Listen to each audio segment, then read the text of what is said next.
चुनाव के रण के बाद अब विधानसभा उपचुनाव की बारी है और राजस्थान में 5 सीटों पर विधानसभा उपचुनाव होने वाले हैं। दिसंबर 2023 में हुए चुनाव में इन सभी 5 सीटों पर कांग्रेस या उनके सहयोगी दलों के विधायक चुने गए थे, लेकिन दौसा, झुंझुनू, देवली, उनियारा, चौरासी, खीवसर के विधायक लोकसभा चुनाव में सांसद चुन लिए गए। ऐसे में अब इन सीटों पर उपचुनाव होना है। उपचुनाव को लेकर भारतीय जनता पार्टी तैयारी में जुट चुकी है और इसके लिए भाजपा प्रदेश अध्यक्ष सीपी जोशी ने विधानसभा उपचुनाव के लिए मंथन बैठक आयोजित की। उसके बाद प्रभारी नियुक्त किए गए।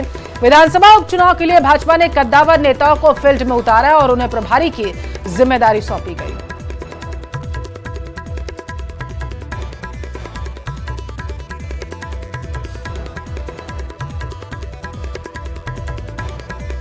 तो बताते चले कि उपचुनाव को लेकर के बीजेपी जो है वो सक्रिय हो चुकी है, धरातल पर काम करने लगी है और यही वजह है कि विश्वसनीय अपने नेताओं को जिम्मेदारी सौंपी गई है कि वो लोगों के बीच जाएं और बताया जा करके कि किस तरीके से बीजेपी डबल इंजन की सरकार में लगातार प्रदेश के विकास को लेकर के कार्यरत है, कार्य कर रही है। और यही वजह है कि जो 5 सीटों पर उपचुनाव होने हैं, इनको लेकर के बीजेपी की तरफ से कहा गया है कि जो प्रभारी हैं वो और अन्य नेता बीजेपी के लोगों के बीच हैं।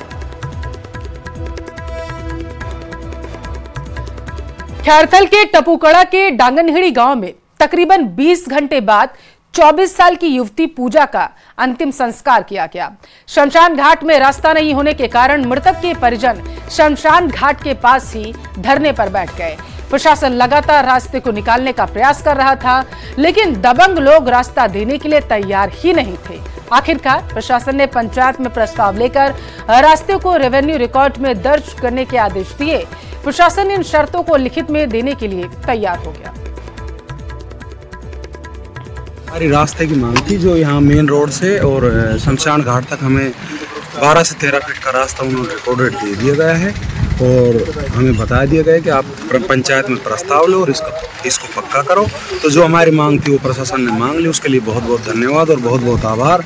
जो हमारी इतनी बड़ी दुखद घटना थी, हमारी बहन पूजा यहाँ पर 19-20 घंटे तक हम उसको लेकर बैठे, तो हमें उसका बड़ा खेद है, बड़ा दुख है कि इतनी लेट हमारी सुनवाई हुई।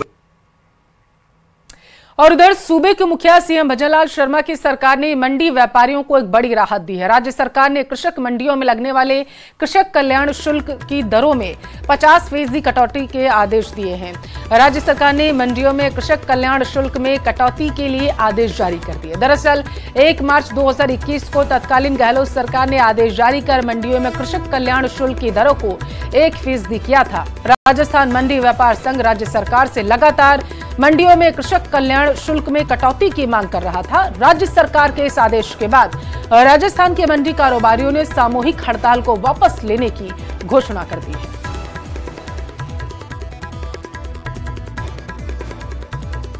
तो इस वक्त की व्यापारियों के लिए बेहद सुखद खबर ये कहे तो इसमें कोई दो राय नहीं होगी। भजनलाल सरकार बताते चले लगातार व्यापारियों को लेकर के कार्य कर रही है। बीजेपी की तरफ से ऐसा दावा किया जा रहा है कि व्यापारियों का खास ध्यान रखते हुए उनकी मांगों को माना जा रहा है। बड़ी सादड़ी उपखंड क्षेत्र के डुंगला कस्बे में सोमवार को किसान संघ राजस्थान और मध्य प्रदेश के बैनर तले अफीम किसानों ने अपनी मांगों को लेकर डुंगला पहुंच गए। तेली समाज नोहरा डुंगला से वाहन रैली करते हुए बस स्टैंड तक पहुंचे और एक मानव श्रृंखला बनाकर नारेबाजी की। उन्होंने अपनी मांगों को तहसीलदार हिम्मत सिंह को ज्ञापन दिया, जिसमें सरकार से जल्दी किसानों की डोडा चूरा नष्टीकरण की समस्या को हल करने की मांग की। सेना के खास अफसर भी रहे हैं। मैं निवेदन करना चाहूँ, लेकिन इस बार सरकार ने पुनः तुगले की आदेश जारी करके किसानों से पिछले 6 सालों का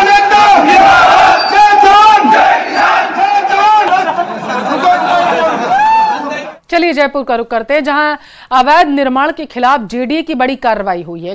बता चले कार्रवाई के दौरान जेडीए प्रवर्तन दस्ते ने 16 विला ध्वस्त कर दिए। यह अवैध विला इकोलॉजिकल क्षेत्र में बनाए जा रहे थे, जिसको लेकर जेडीए ट्रिब्यूनल कोर्ट ने अवैध विला को ध्वस्त करने के आदेश दिए थे। जेडीए ट्रिब्यूनल कोर्ट ने अवैध विला को ध्वस्त करने के आदेश दिए थे। इसके बाद जेडीए प्रवर्तन दस्ते ने कार्रवाई की। बताया जा रहा है कि जेडीए के बिना अनुमति के अवैध निर्माण किया जा रहा है।